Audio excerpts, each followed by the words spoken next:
Hi friends, welcome back to academic platform. I'm Megha Tiwari. So friends, this video is specially for those students who are preparing for class 12 business studies. So friends, in the last lecture we had discussed the entire chapter 1, that is nature and significance of management.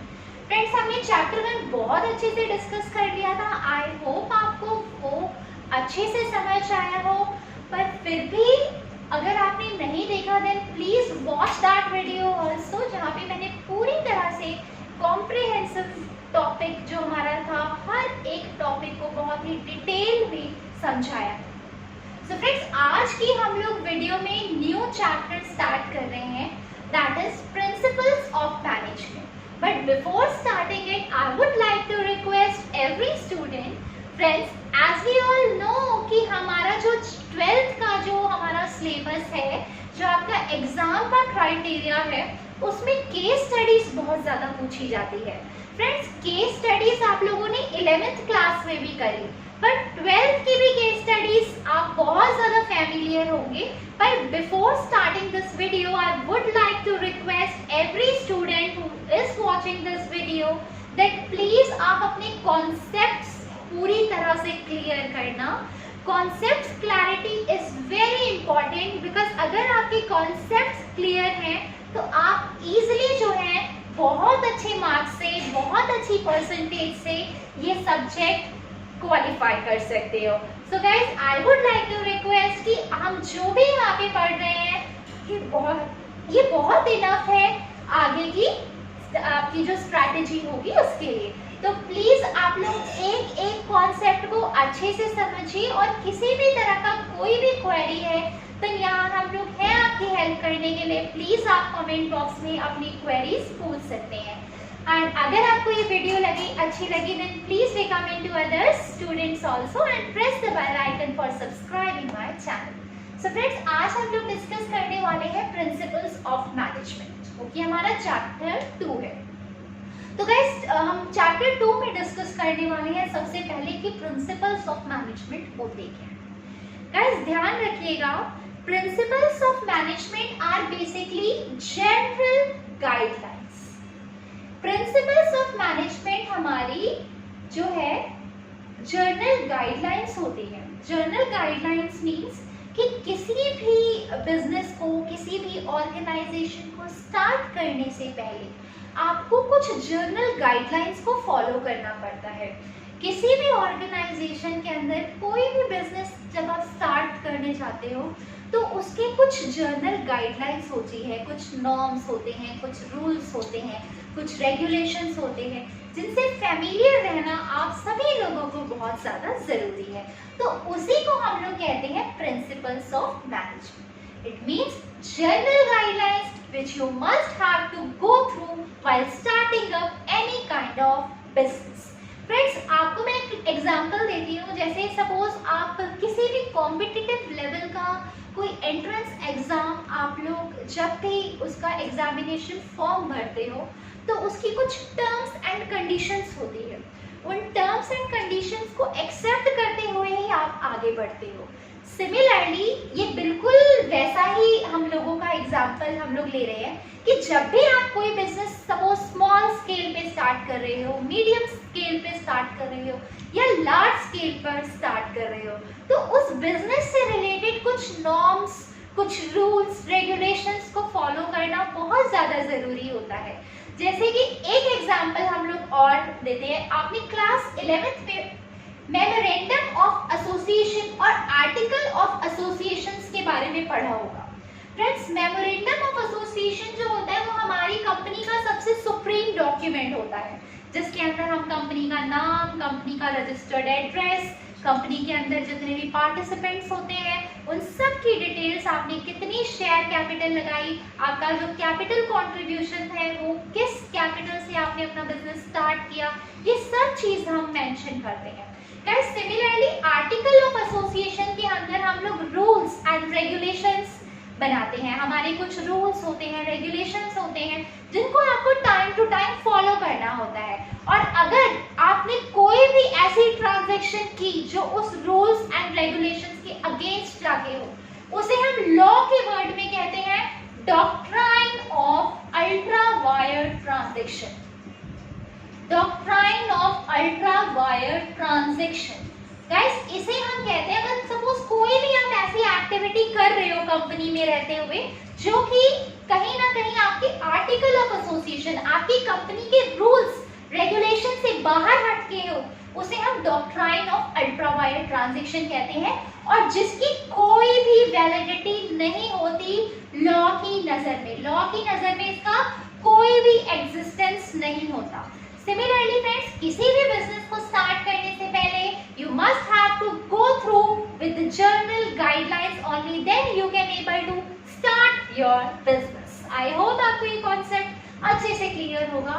तो guys, principles of management के हम लोग features discuss करने वाले हैं। Features बहुत ध्यान से सुनिएगा बिकॉज कॉन्सेप्ट क्लैरिटी बहुत ज्यादा जरूरी है।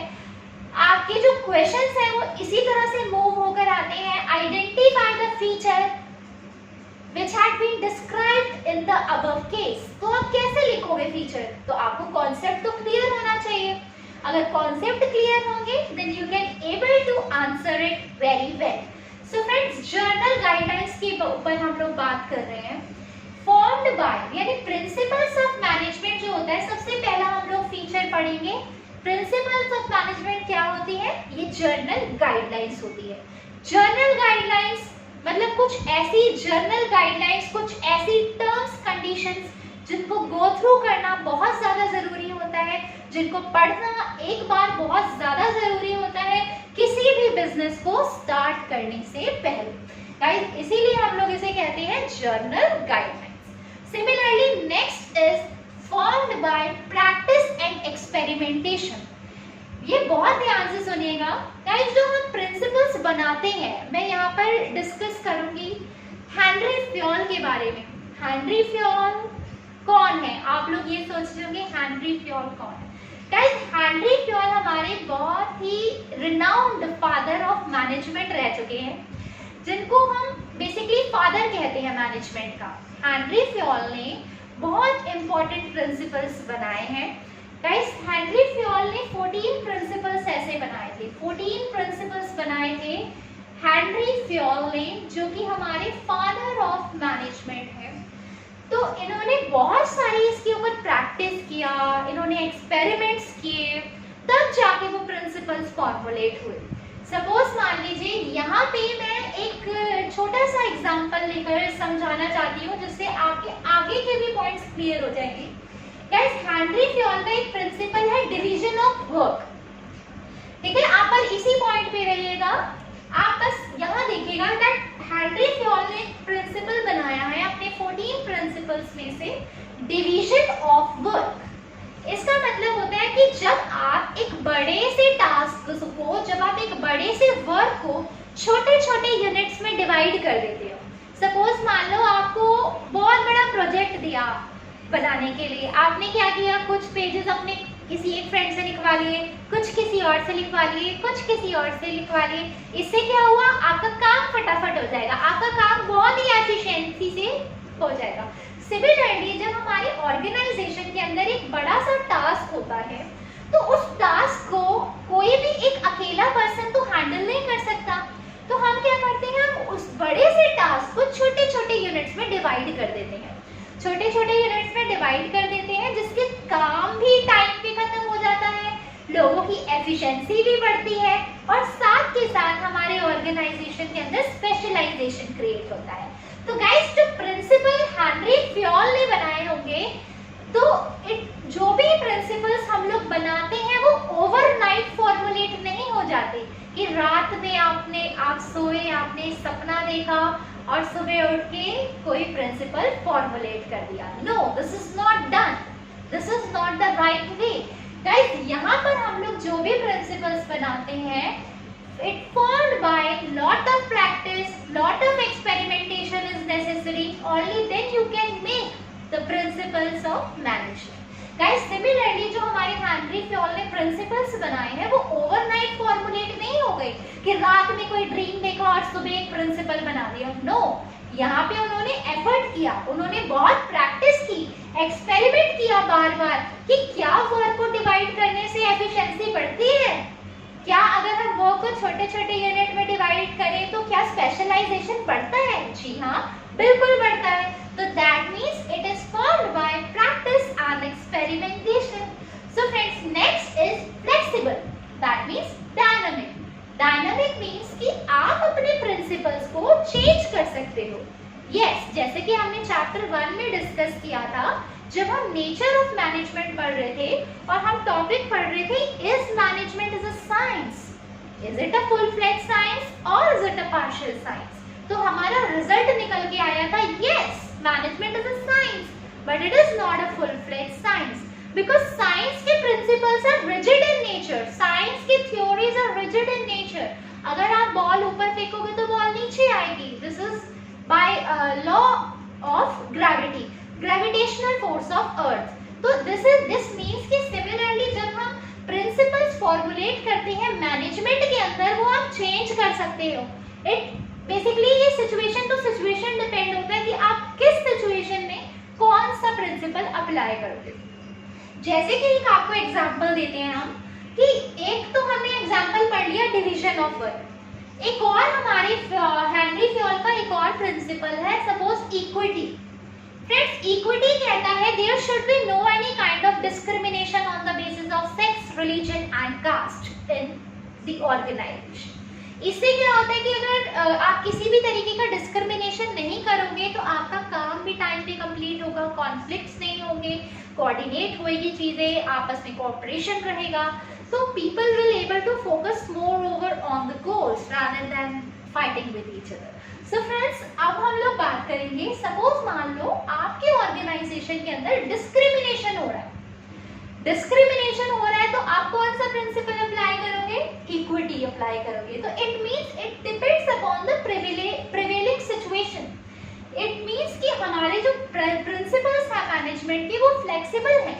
इट मींस अगर आपको किसी प्रिंसिपल से फायदा नहीं हो रहा then you can able to catch any another principle जिसकी वजह से आपके ऑर्गेनाइजेशन को बेनिफिट हो। ये प्रिंसिपल ऑफ मैनेजमेंट इसीलिए रिजिड नहीं होते, आप इनके अंदर चेंजेस ला सकते हो, ये फ्लेक्सिबल नेचर के होते हैं, ये डायनामिक नेचर के होते हैं, ये कभी भी रिजिड नहीं होते साइंस की तरह। हो सकता है कि कई बार जो आप प्रिंसिपल अप्लाई कर रहे हो उससे फायदा भी हो, बेनिफिट्स भी मिले आपकी ऑर्गेनाइजेशन को, इट माइट बी पॉसिबल कि ना मिले। तो it depends upon situation to situation कि आप उन प्रिंसिपल्स को किस तरह से अप्लाई कर रहे हो। Guys, next is mainly behaviour. Mainly behaviour का मतलब होता है it depends upon person to person.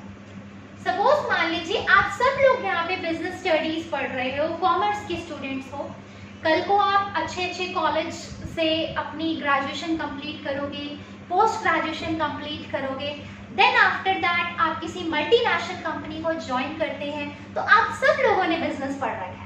But basically यहाँ जो हम लोग एनालाइज करेंगे कि बिजनेस तो सब लोगों ने पढ़ रखा है, पर आप इस बिजनेस को अपनी प्रैक्टिकल लाइफ में अप्लाई कर रहे हो या नहीं। तो it is mainly behavioural. Yes, principles of management को कौन सा पर्सन किस तरीके से अप्लाई करता है, it depend upon their behaviour, it depend upon their attitude. कि आपको 14 प्रिंसिपल्स तो पता है हेनरी फ्योल के, पर आप उन प्रिंसिपल्स को कब, कैसे, किस सिचुएशन में अप्लाई कर रहे हो, it depends upon person to person. It is different from person to person, because एक ऑर्गेनाइजेशन के अंदर सब लोगों की थिंकिंग अलग होती है। सब लोग कुछ बहुत ज़्यादा इनोवेटिव सोचते हैं, कुछ बिल्कुल ही नहीं सोच पाते, ठीक है, कुछ बहुत ज़्यादा क्रिएटिव होते हैं और कुछ बस जैसे जैसे हमारा बॉस कह रहा है उसको आप फॉलो करते चलते हैं। तो guys, it means mainly behaviour कि आपके ऑर्गेनाइजेशन के अंदर मल्टीपल लोग काम करते हैं, तो उनका आप किस तरीके से कौन सा प्रिंसिपल अप्लाई करोगे, it depends upon person to person. तो इट इज मेनली बिहेवियर। आप सब लोग ये नोट प्लीज करते रहिएगा, जैसे जैसे हम लोग पढ़ा रहे हैं आप प्लीज सबको नोट्स को प्रॉपरली मेंटेन कर लेना। सिमिलरली फ्रेंड्स, नेक्स्ट पॉइंट पर हम लोग आ गए हैं, that is cause and effect relationship. Yes, जो हमारा प्रिंसिपल्स ऑफ मैनेजमेंट होता है ये कॉज एंड इफेक्ट रिलेशनशिप को डेवलप करता है। Cause and effect relationship means cause मतलब आप क्या कर रहे हो और इफेक्ट मतलब उसका क्या इफेक्ट पड़ रहा है। दैट मीन्स सपोज मान लीजिए आपने वर्क को डिवाइड कर दिया। You divide the whole work into small segments. This is your cause and the result is and the effect is आपका काम और ज्यादा efficiency से होने लगा। Similarly, we can take another example of equity also. Suppose मान लो आपने अपने organization के अंदर equity principle apply किया। You applied Henry's Fayol principle of equity in your organization. इससे क्या फायदा हुआ? इसका इफेक्ट क्या हुआ? अब जब इक्विटी फॉलो कर रहे हो तो डिस्क्रिमिनेशन से बच गए। अब क्या आपके ऑर्गेनाइजेशन के अंदर किसी भी तरीके का कोई डिस्क्रिमिनेशन नहीं होता on the basis of caste, religion. हर तरीके से सब लोग एक है, सब लोग हमारे ऑर्गेनाइजेशन के अंदर काम कर रहे हैं। तो यहाँ हम लोग क्या करते हैं कि प्रिंसिपल्स ऑफ मैनेजमेंट का कॉज एंड इफेक्ट रिलेशनशिप होता है। इट मीन्स कि क्या आप कर रहे हो और उसका क्या इफेक्ट हो रहा है बिजनेस के अंदर। प्रिंसिपल्स ऑफ मैनेजमेंट ये चीजें बहुत ज्यादा डेवलप करता है। Similarly friends, last feature is contingent. Contingent का मतलब हो सकता है बहुत स्टूडेंट्स को पता हो और कुछ लोगों को ना पता हो, तो यहाँ मैंने लिख दिया है कंटिंजेंट का मतलब होता है dependent. Yes, Principles of management are basically contingent in nature. It depends upon situation to situation. Principles of management, friends, contingent nature के होते हैं. It is depend upon situation to situation कि कब आपको कौन सी situation में कौन सा principle apply करना है। जैसे suppose मान लो workload बढ़ता जा रहा है मैनेजर के ऊपर, काम आता जा रहा है, फाइनेंशियल ईयर नया आ रहा है, अब काम बहुत ज्यादा बढ़ रहा है। सपोज मान लो अभी अप्रैल हम लोगों का स्टार्ट हो रहा है, तो अप्रैल जब स्टार्ट होता है तो सिंपल सी बात है, ये हमारा फाइनेंशियल ईयर होता है, तो बहुत ज्यादा वर्क प्रेशर होता है। स्टार्टिंग में आपको बजट मेंटेन करना पड़ता है, आपको प्लान्स बनाने पड़ते हैं, पॉलिसीज बनानी पड़ती है। तो यहाँ पर क्या होता है, ये एक ऐसा फेज होता है जहाँ पे टॉप लेवल मैनेजर्स को बहुत बारीकियों तक सोचना पड़ता है। तो गाइस, कंटिंजेंट मतलब it depends upon situation to situation. अगर आपकी मैनेजर के ऊपर वर्कलोड बढ़ रहा है तो आप डिवीजन ऑफ वर्क अप्लाई करोगे, और अगर आपकी ऑर्गेनाइजेशन के अंदर डिस्क्रिमिनेशन बढ़ रहा है, लड़ाई झगड़े हो रहे हैं, कॉन्फ्लिक्ट्स हो रहे हैं, बिल्कुल भी कोऑपरेशन नहीं है, तो आप इक्विटी अप्लाई करोगे। तो एज सच की प्रिंसिपल ऑफ मैनेजमेंट हमारे कंटिंजेंट नेचर के होते हैं। It depends upon situation to situation कि कब कौन सा प्रिंसिपल आप लोग अप्लाई करोगे किस सिचुएशन में। सो आई होप फ्रेंड्स, आप लोगों को जो प्रिंसिपल्स ऑफ मैनेजमेंट का कॉन्सेप्ट है वो बहुत अच्छे से क्लियर हुआ होगा, कॉन्सेप्ट्स अच्छे से समझ में आए होंगे, फीचर्स हमने डिस्कस किए ये भी समझ में आया होगा। ये हमने बहुत ही कॉम्प्रिहेंसिव स्टडी की, बिकॉज ये सब्जेक्ट आप लोगों के लिए आपने 11th में तो पढ़ा, बट 12th में जो आपका जो सब्जेक्ट है ये बहुत ही ज़्यादा इंटरेस्टिंग है, बिकॉज 12th का जो बिजनेस स्टडीज है वो इंटायरली मैनेजमेंट के ऊपर जो है वो पूरी तरह से बेस्ड है, जो कि आपकी आगे आने वाली प्रैक्टिकल लाइफ में भी आपकी पर्सनालिटी को डेवलप करने में, डिसीजंस मेकिंग पावर में बहुत ज़्यादा हेल्प करेगा। दैट इज वाई मैं सब्जेक्ट को एक्चुअली बिजनेस स्टडीज नहीं बिजनेस मैनेजमेंट कहती हूँ, बिकॉज ये पूरा हमारा पार्ट 1 और part 2 entirely based on business management. तो फ्रेंड्स, आई होप आपको ये वीडियो अच्छी लगी हो, आपको सारे कॉन्सेप्ट्स क्लियर हो, बट स्टिल अगर कोई भी मन में डाउट है, किसी भी तरह का कोई भी डाउट है, तो आप प्लीज कमेंट सेक्शन में अपनी क्वेरीज पूछ सकते हैं, एंड प्लीज आप अपने फ्रेंड्स को रिकमेंड करिए, शेयर करिए अगर आपको ये वीडियो पसंद आती है, ताकि आगे आने वाली नोटिफिकेशंस भी आपको मिलती रहे। So please press the bell icon and subscribe my channel academic platform for the upcoming updates. So at this note friends, I'm going to end this video. Thank you so much friends.